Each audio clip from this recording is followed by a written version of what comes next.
السلام علیکم، امید ہے آپ خیریت سے ہوں گے اور جمعے کا دن ہے، بڑھتے ہیں تعلیم کی طرف۔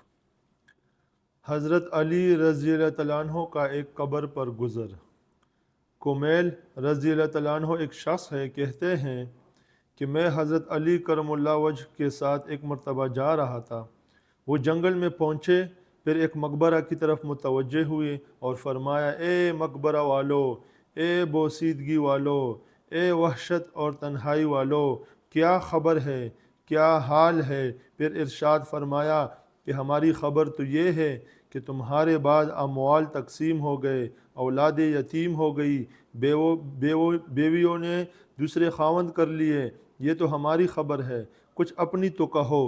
اس کے بعد میری طرف متوجہ ہو کر فرمایا، کمیل اگر ان لوگوں کو بولنے کی اجازت ہوتی اور یہ بول سکتے تو یہ لوگ جواب میں یہ کہتے کہ بہترین توشہ تقوی ہے۔ یہ فرمایا اور پھر رونے لگے اور فرمایا، اے کمیل قبر عمل کا صندوق ہے اور موت کے وقت بات معلوم ہو جاتی ہے۔ فائدہ، یعنی آدمی جو کچھ اچھا یا برا کام کرتا ہے وہ اس کی قبر میں محفوظ رہتا ہے، جیسا کہ صندوق میں۔ متعدد احادیث میں یہ مضمون وارد ہوا ہے کہ نیک اعمال اچھے آدمی کی صورت میں ہوتے ہیں جو میت کے جی بہلانے اور انس پیدا کرنے کے لیے رہتا ہے اور اس کی دلداری کرتا ہے، اور برے اعمال بری صورت میں بدبودار بن کر آتے ہیں جو اور بھی اذیت کا سبب ہوتا ہے۔ ایک حدیث میں وارد ہے کہ آدمی کے ساتھ 3 چیزیں قبر تک جاتی ہے، اس کا مال، اس کے رشتہ دار اور اعمال۔ 2 چیزیں مال اور رشتہ دار دفن کر کے واپس آ جاتے ہیں، عمل اس کے ساتھ رہ جاتا ہے۔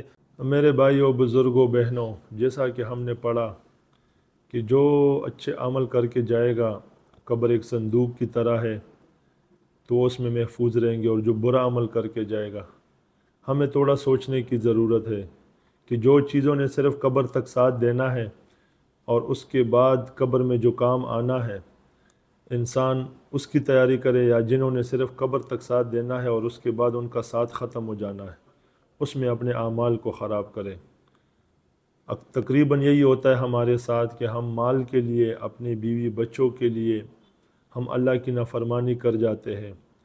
اذان ہوتی ہے، ہم مال میں لگے ہوتے ہیں، اذان ہوتی ہے، ہم بیوی بچوں میں مصروف ہوتے ہیں، اور ہم سمجھتے ہیں کہ ان کی ڈیوٹی کرنا بھی تو ہمارے ذمہ ہے اور یہ بھی تو ثواب ہے۔ بالکل، اللہ تعالیٰ نے مرد کی ڈیوٹی لگائی ہے، عورت کی ڈیوٹی لگائی ہے اپنے بچوں کو پالنے کے لیے، لیکن جب اللہ کا حکم آتا ہے اور انسان اللہ کے حکم کو پورا کرتا ہے تو اللہ تعالیٰ اس کے بچوں میں بھی، اس کے مال میں بھی برکت ڈال دیتا ہے۔ آج ہم سوچیں کہ ہم کیا کر رہے ہیں، ہم اللہ کی فرما برداری کتنی کر رہے ہیں۔ ہم اپنے کاروباروں میں، اپنے بیوی بچوں میں مصروف ہو کے ہم سارا دن اللہ کی نافرمانیوں میں لگے ہوتے ہیں، تو پھر ہمارا کیا بنے گا جب ہمیں قبر میں رکھا جائے گا؟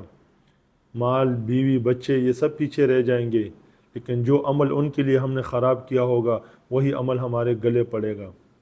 عقل مند شخص وہ ہے جو موت کو کثرت سے یاد کرے اور موت کی تیاری کرے، حدیث شریف کا مفہوم ہے۔ تو جو شخص موت کی تیاری میں لگا رہے گا وہ اللہ کی نافرمانی کبھی نہیں کرے گا۔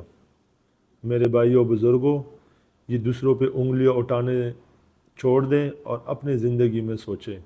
ہمارے لیے سب جتنے بھی ہیں صحابہ ہیں ہمارے لیے قابل فخر اور قابل عزت ہے، چاہے وہ حضرت علی رضی اللہ عنہ ہیں، چاہے جتنے بھی حضور پاک صلی اللہ علیہ وسلم کے خاندان سے جتنے بھی ہیں سلسلہ ہے، وہ سب ہمارے لیے قابل عزت اور فخر ہے۔ میری سب سے چھوٹی بیٹی کا نام بھی فاطمہ زہرا ہے، الحمدللہ۔ تو ایک دوسرے سے اختلاف کرنے سے نکلے، 90% دین جو ہے وہ سب کا سیم ہے، 5 وقت کی نمازیں ہیں سب کی۔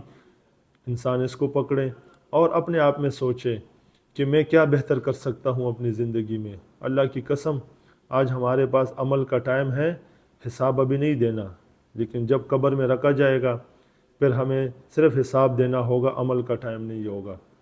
تو میری سب سے گزارش ہے کہ بھئی خود بھی 5 وقت کی نماز پڑھنے کی کوشش کرے، یہ اللہ کا بہت بڑا حکم ہے۔ کہ اس کو ہم انشاءاللہ اس کو ہم اپنی زندگی میں اپنائیں گے، اللہ تعالی ہماری دنیا میں بھی برکت ڈالے گا اور ہمارے آخرت کی زندگی بھی بنائے گا۔ اللہ تعالی ہمیں عمل کرنے کی توفیق عطا فرمائے۔ اللہ حافظ۔